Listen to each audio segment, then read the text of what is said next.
hinahamon ka namin, Pangulong Bongbong Marcos,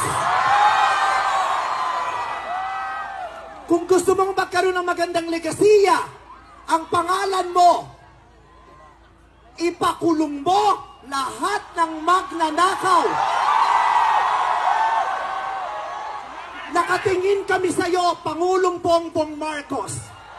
At inaasahan ka namin, hindi dahil sa idol ka namin, kundi dahil sinuswelduhan ka namin at inaasahan namin na tutuparin mo ang inuutos namin mga employer mo.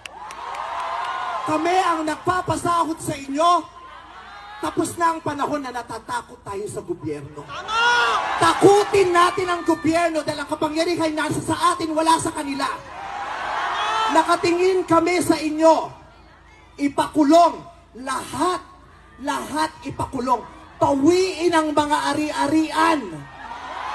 Pawiin ang mga ari-arian. Pati atay, i-donate.